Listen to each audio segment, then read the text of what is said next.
Le temps passé, beaucoup de choses ont changé. Qui aurait pu s'imaginer que le temps serait si vite écoulé? On fait le bilan, calmement. Le numéro 5 de mon top 10, c'est Whiplash. Alors, pourquoi Whiplash? C'est un film de 2014, il est sorti en 2014 en France, mais en Belgique il est sorti en 2015. C'est-à-dire qu'il est sorti en janvier ou février 2015. Je l'ai regardé il n'y a pas longtemps, je crois que je l'ai regardé aux dernières vacances que j'ai eues, donc ça doit être peut-être les vacances de Toussaint ou un truc comme ça. Et en fait, Whiplash c'est une aussi grosse claque que Birdman. C'est l'histoire en fait d'un garçon qui est dans un orchestre, qui est joué par Miles Teller, que vous avez pu voir dans le Fantastic Four, où il jouait Monsieur Fantastique. Et alors, il travaille dans un orchestre amateur, et en fait, toutes les semaines, il y a un professeur émérite, Monsieur Fletcher, qui est joué par J.K. Simmons, qui vient chercher la perle rare. Et cette fois-ci, il sélectionne donc Miles Teller. Il le prend dans son groupe, il lui dit d'aller à son rythme, de faire son mieux pour suivre. Jusque-là, tout va bien, le prof est sympa, il essaie de faire son possible, il lit les trucs. Et puis là, non. Après, là, on rentre carrément Full Metal Jacket, mais dans l'univers de la musique. Je crois que J.K. Simmons se signe vraiment sa meilleure interprétation dans le film. Et dans tous les films qu'il a joué. Hein. Il a joué dans Spider-Man, par exemple, où il faisait le chef du Daily Bugle, où il était déjà un peu spécial, mais franchement, ou le père de Juno, le film d'Ivan Reitman. Mais ici, c'est incroyable, c'est la meilleure prestation de sa carrière. Il joue le rôle de professeur complètement psychopathe et sadique au possible, mais c'est juste bluffant, quoi. Il faut vraiment regarder Whiplash, la relation entre le professeur et l'élève, la fin du film, la musique du film, et puis toutes sortes de scènes qui deviendront sûrement cultes au fur et à mesure des années. Hein. Et ben Whiplash, c'est la claque de 2015, quoi.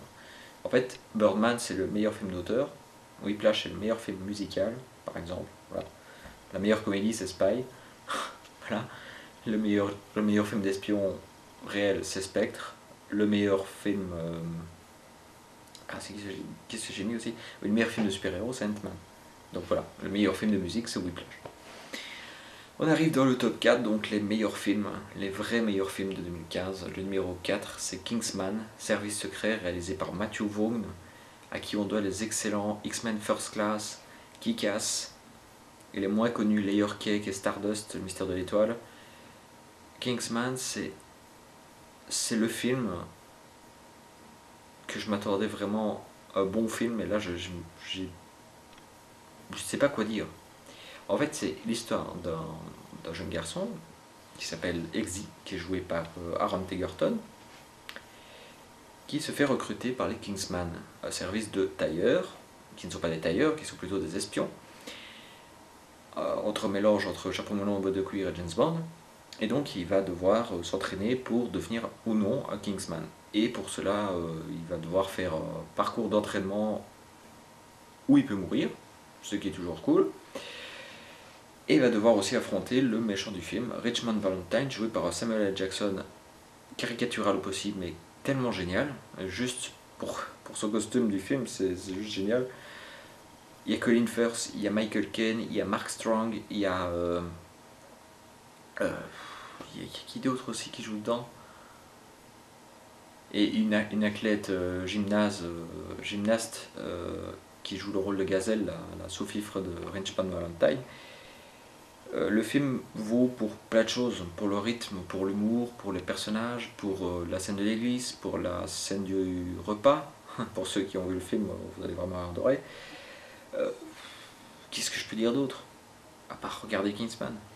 J'ai longuement hésité à le mettre dans mon top 3, mais voilà. Je l'ai fait. Le numéro 3 de mon top 10 est attribué à Inside Out, ou vice versa, le dernier Pixar. En fait, pour moi, Pixar est mort depuis Toy Story 3 en 2010, parce que Cars 2, Monster Academy, Rebelle, ou alors je les ai pas regardés, ou alors ils m'ont donné pas envie du tout de les regarder, ou alors je me suis retrouvé face à Disney de seconde zone, ou alors, je sais pas, tout simplement, j'ai trouvé ça fade et pas abouti. Point de vue animation, point de vue film, point de vue histoire. Là où Toy Story 3 m'ont ému à mourir. Voilà, tous ceux qui ont eu ces films-là sont du même avis que moi, je pense. Mais vice versa, c'est vraiment la grosse claque d'animation de cette année. Bon, je n'ai pas vu tous les films d'animation de cette année, hein. Je n'ai pas vu Le Voyage d'Arlo par exemple, qui est un Pixar, qui est sorti dès fin d'année. Mais voilà, vice versa, c'est l'histoire des émotions qui trottent de la tête d'une petite fille de 12 ans, 13 ans, je sais pas, 10 ans, qui s'appelle Riley et qui est forcée de déménager parce que son père a trouvé du travail ailleurs. Et elle va devoir donc se faire à une nouvelle vie. Et on voit tout ce qui se passe dans sa tête. Et puis pour finir, la tristesse prend le dessus. Et joie et tristesse, qui sont deux émotions, vont devoir retourner dans le quartier général du cerveau pour empêcher qu'elle ne broie du noir toute sa vie. Et le film est bourré d'idées absolument magnifiques. Les îles, par exemple, l'île de la bêtise, l'île de la famille, du hockey.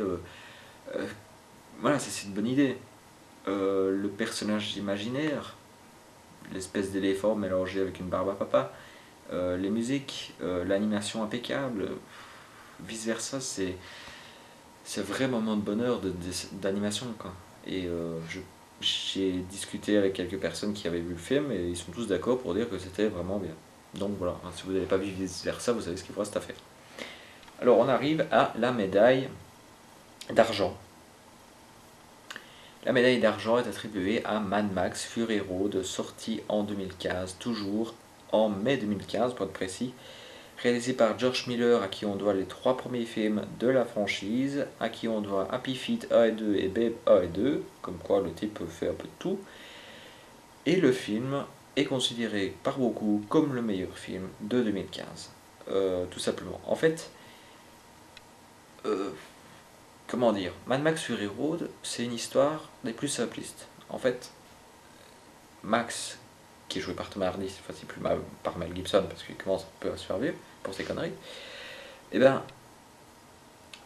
il est prisonnier des méchants du film, hein, de la secte de Immortan Joe, qui est joué par un acteur qui faisait un méchant dans les premiers films Mad Max d'ailleurs, ce qui est assez marrant. Et il se retrouve bien malgré lui dans une course-poursuite où en fait ils vont de point A à point B, et puis après du point B, et puis ils vont au point A, voilà, tout simplement. En fait l'histoire ça se base sur ça. Et on s'en fout de l'histoire, parce que les effets spéciaux sont géniaux, parce que l'histoire est vraiment bien rythmée, parce que c'est une claque de film d'action, parce que la qualité du film est absolument incroyable, parce que Charlize Theron et Tom Hardy, parce que le méchant est cool, parce que le mec qui joue avec sa guitare, qui a eu l'idée de ça? Le mec qui joue avec la guitare derrière une voiture, pourquoi? Mais c'est juste génial. Les effets de fumée, quand ils vont dans la tempête, la scène où ils tirent pendant la nuit, en fait, tout du film est culte et je pense que dans quelques années on en reparlera encore. D'ailleurs, George Miller planifie une suite, Westland, qui sortira en 2017. Alors, est-ce qu'il continuera à faire des Mad Max? On lui souhaite, parce que s'ils sont toujours d'aussi bonne qualité, ça fait du bien de voir une espèce de suite, mais aussi de reboot de la série, complètement réussi, parce qu'il faut quand même bien se dire que les deux premiers qui datent de 78 et 81, je crois, sont quand même assez vieux dans ce qu'ils proposent.